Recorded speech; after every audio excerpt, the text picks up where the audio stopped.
नमस्कार दोस्तों, मैं हूं आपका दोस्त अरविंद पांडे और मैं आप सभी का डेली मार्केट एनालिसिस में एक बार फिर से स्वागत करता हूं। दोस्तों, इस सीरीज की वीडियो में हम बात करते हैं इंट्राडे की, यानी कल का दिन हमारा कैसा रहने वाला है, कल के दिन के इंपॉर्टेंट लेवल्स क्या हैं, कल कैसे हम अपना इंट्राडे सेटअप बनाएंगे। लेकिन उससे पहले हम बात करेंगे आज की ट्रेड की, क्योंकि अगर आप आज का ट्रेड देखोगे तो आपको यहाँ पर बिल्कुल रेंज बाउंड मार्केट देखने को मिलेगा। बाजार में एक गैप अप ओपनिंग हुई और उसके बाद पूरा दिन ये रेंज के अंदर रहा। क्या इस बाजार को ट्रेड किया जा सकता है? सबसे पहला सवाल, ऑप्शन बायर के रूप में और ऑप्शन सेलर के रूप में, दोनों ही रूप में क्या ये ट्रेडेबल है? तो ऐसा नहीं है कि ये ट्रेडेबल नहीं है। हाँ, मैं मानता हूं कि एज अ ऑप्शन सेलर ये इजी है, एज अ ऑप्शन बायर ये थोड़ा सा टफ है। किस तरीके से, ये मैंने आज आपको टेलीग्राम पे अपडेट किया, उसको देख लेते हैं, जिससे कि आपको मोटा मोटा आइडिया आ जाए कि किस तरीके से ट्रेड्स प्लान किए जाते हैं। तो यहाँ पर मैं अपना टेलीग्राम चैनल खोलता हूँ। सबसे पहले बात करेंगे फर्स्ट ट्रेड की। देखिए, जब तक प्राइस में कुछ मोमेंट ना हो जाए, आपको हाई लोज ना मिल जाए, तब तक ट्रेड बनता ही नहीं। कुछ लोग हमेशा फोमो में ट्रेड करते हैं। एग्जाम्पल के रूप में मैंने ये चार्ट आपके साथ शेयर किया था, और अगर आप ध्यान दोगे तो मैंने यहाँ पे प्रॉपर वेट किया है 45 मिनट के आसपास। ठीक है, जब ब्रेकआउट हुआ है तो भी जल्दबाजी नहीं की है। उसके बाद जब एक पुल बैक आया है तब मैंने यहाँ पर ये हाई मार्क कर लिया और ये लो मार्क कर लिया। अब मुझे मालूम है कि बाजार अगर ऊपर जाना है तो ये हाई ब्रेक करेगा, and this is my first target. XABCD के हिसाब से ये मेरा टारगेट रहेगा। उसके ऊपर गया तो मैं यहाँ तक जा सकता हूँ। अब जरा आप ध्यान दीजिएगा कि बाजार ने एग्जैक्टली रिस्पेक्ट किया है। ध्यान दीजिएगा, ब्रेकआउट और उसके बाद हमारे ये टारगेट। ठीक है, फर्स्ट टारगेट हिट होने के बाद डबल टॉप बन गया और वहां से प्राइस करेक्ट भी हुआ। लेकिन इस जगह पर भी मैंने सेम चीज अपनाई है। ये जो फॉल आया इस पे ट्रेड नहीं बनाया। जब ये पुल बैक आया तो इस पुल बैक को काउंट करके मैंने यहां से एक ट्रेड बनाया। ये है आपका प्राइस एक्शन। अगर आप ध्यान दोगे तो मैंने यहाँ पर आपके साथ ट्रेड भी शेयर किया। मैं एक बार फिर से रिपीट करता हूँ, मेरा कोई मोटो नहीं है कि मैं चीज़ें को क्लेम करूँ।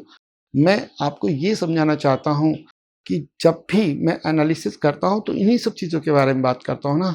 ये सब चीज़ें लाइव मार्केट में कैसे की जाती हैं, मैंने आपको एक टेलीग्राम में डेमो दिखाया। आप भी ये चीज़ें प्लान कर सकते हैं, अपने ट्रेडिंग जर्नी को स्मूथ कर सकते हैं। मे बी आपको कल इस तरह का ट्रेड सेटअप नहीं मिलेगा, दूसरा मिलेगा। ठीक है, मेरा काम है हर दिन आपको इस तरह का प्राइस एक्शन नहीं मिलेगा, डिफरेंट मिलेगा। अलग अलग मार्केट सिनेरियो में मैं आपको चीज़ें बताता रहता हूँ, समझाता रहता हूँ, जिससे कि आप अपनी चीज़ों को स्मूथ कर सकें।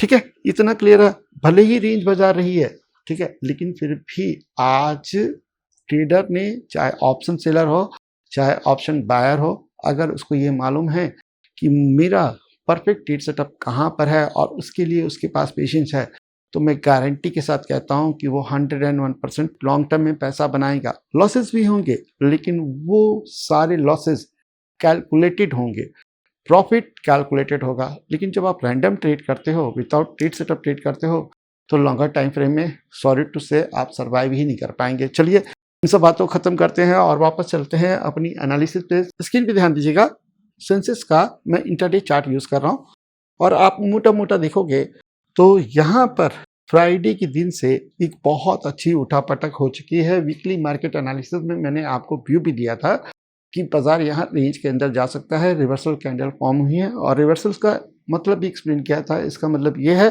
कि जो प्रीवियस ट्रेंड है वो रुक सकता है, बाजार एक रेंज के अंदर जा सकती है, या कोई लो टूटेगा तो यहाँ पे करेक्शन आ सकता है।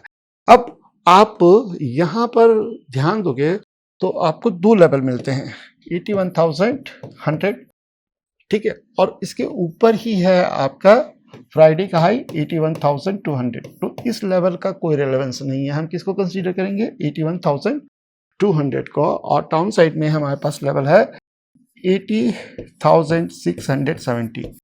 अब पॉइंट्स की बात करें तो यहाँ पर कुल 500 पॉइंट की ये रेंज है।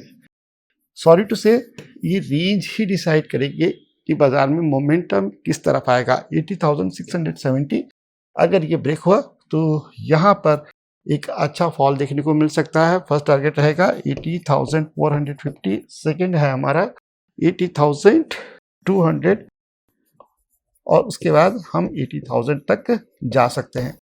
इसके नीचे जब प्राइस 80,670 को ब्रेक करे, यहाँ पर ध्यान दीजिएगा ये लेवल ब्रेक हुआ, प्राइस यहाँ पे बार बार सपोर्ट ले रहा है। इंपॉर्टेंट एरिया 80,670 है, ये ब्रेक हुआ। फर्स्ट टारगेट आपका 80,450, सेकेंड 80,200 और थर्ड आपका 80,000। और उसी तरीके से अगर 81,200 ब्रेक करता है तो हम 81,500 तक जा सकते हैं। ये बात हो गई लेवल्स की, लेकिन यहाँ पर इतना ही नहीं छिपा है। आपने थंबनेल का टाइटल देखा होगा जिसमें मैंने बात की है उठापटक की। इसका सबसे बड़ा रीज़न है आज के दिन स्ट्रैडल्स और स्ट्रैंगल्स, इन दोनों के ही प्रीमियम बहुत ज़्यादा डिके हुए हैं। मेरे कहने का मतलब है कि इस समय आज के दिन, आज की क्लोजिंग में सेंसेक्स के जो स्ट्रैडल्स हैं उनके प्रीमियम एंटिसिपेशन लेवल से बहुत ही नीचे हैं। तो शुरुआत में शायद आपको उठापटक दिखने को मिलेगा जैसे आज के दिन हुआ था। तो थोड़ा सा वेट करके ट्रेड प्लान करेंगे तो आपको परफेक्ट ट्रेड्स यहाँ पर मिल जाएंगे। बात करेंगे अब निफ्टी 50 इंडेक्स की। दोस्तों स्क्रीन पे ध्यान दीजिएगा, आपको क्लियर उठापटक देखने को मिली थी लास्ट वीक में, और आज के दिन बाजार एक रेंज के अंदर है। और यहाँ पे भी जैसे कि मैंने अभी सेंसेक्स में बताया है कि प्रीमियम्स गले हैं, प्रीमियम लो हैं, वैसा ही सेम सिनारियो बनता है निफ्टी 50 इंडेक्स के अंदर। जबकि अभी भी ट्यूसडे, वेडनेसडे और उसके बाद थर्सडे, यानी अभी भी अगर हम बात करें तो 3 दिन हैं एक्सपायरी में और प्रीमियम इसके कम हो गए। तो आने वाले दिनों में या तो कल या तो परसों बाजार में हमें एक मैसिव उठापटक देखने को मिल सकती है, और उसके लिए आपको प्रिपेयर यहाँ पर रहना चाहिए। बात करूँ अगर मैं लेवल्स की, तो यहाँ पे तो सिंपल लेवल है 24,530, 24,530। जब भी रेंज बाजार रहती है ना तो लेवल्स निकालने में दिक्कत ही नहीं होती है। हमें मालूम है कि 24,530 रेंज का हाई है और रेंज का लो है 24,400, 24,400। इसके बीच में ओपन हो गया, दिक्कत ही नहीं है। 24,530 के ऊपर लॉन्ग बन जाएगा और 24,400 के नीचे शॉर्ट बन जाएगा। सिंपल सी एनालिसिस है। जो प्रीवियस स्विंग हाई जोज हैं वो एज अ हम टारगेट के लिए यूज कर सकते हैं। जैसे कि 24,530 ब्रेक होता है तो हमारा फर्स्ट टारगेट 24,600 हो जाता है और उसके ऊपर हम अपने प्रॉफिट को ट्रेल करेंगे। सेम सिनेरियो में 24,400 ब्रेक होगा तो हमारा फर्स्ट टारगेट 24,300 और उसके बाद हम 24,240 को भी एज अ टारगेट रख सकते हैं। यहाँ कुछ भी ऐसा नहीं है जो कॉम्प्लिकेशन को क्रिएट करे। कॉम्प्लिकेशन को क्रिएट करेगा ऑप्शंस का प्रीमियम, और उसके लिए मैंने आपको पहले ही बता दिया है, जब भी प्रीमियम लो होते हैं, ठीक है, तो उनमें उठापटक जो होती है ना, हल्की सी भी उठापटक प्रीमियम को पंप करती है। ठीक है, हाई जब प्रीमियम रहता है तो उतना ज़्यादा असर उसका नहीं पड़ता है। एज अ ऑप्शन सेलर मैं ये चीज़ बता रहा हूँ, हाई प्रीमियम में हम एडजस्ट कर लेते हैं, लेकिन जब प्रीमियम लो होता है तो उसमें थोड़ा सा भी उठापटक जो है ना वो मैसिव पंप देता है ऑप्शंस के प्रीमियम को, और यहीं पर ऑप्शन बायर के लिए सबसे बेस्ट अपॉर्चुनिटी होती है। तो फिर से रिपीट करूंगा कि लेवल्स आपके सामने हैं, थोड़ा सा आप ऑप्शंस के बिहेवियर को भी रीड करेंगे तो आप परफेक्ट एंट्री खोज पाएंगे। जैसे कि मैंने आज जो है 24,400 पुट में एंट्री खोजी थी 80 रुपीज़ का। थोड़ा एक्सप्लोर करने की ज़रूरत है, अपने आप पता चल जाएगा कि क्यों आखिर इस प्राइस पर ऑप्शंस के प्रीमियम सपोर्ट ले रहे हैं जबकि स्पॉट साथ नहीं दे रहा। तो सारा खेला वो ऑप्शंस के प्रीमियम में ही है। तो आज की वीडियो को मैं यहीं क्लोज करता हूं और उम्मीद करता हूं कि आपको आज का वीडियो पसंद आया होगा। अगर पसंद आया तो प्लीज़ लाइक करिए, शेयर करिए, सब्सक्राइब करिए। मिलते हैं नेक्स्ट वीडियो में। थैंक यू, नमस्कार, धन्यवाद, जय हिंद।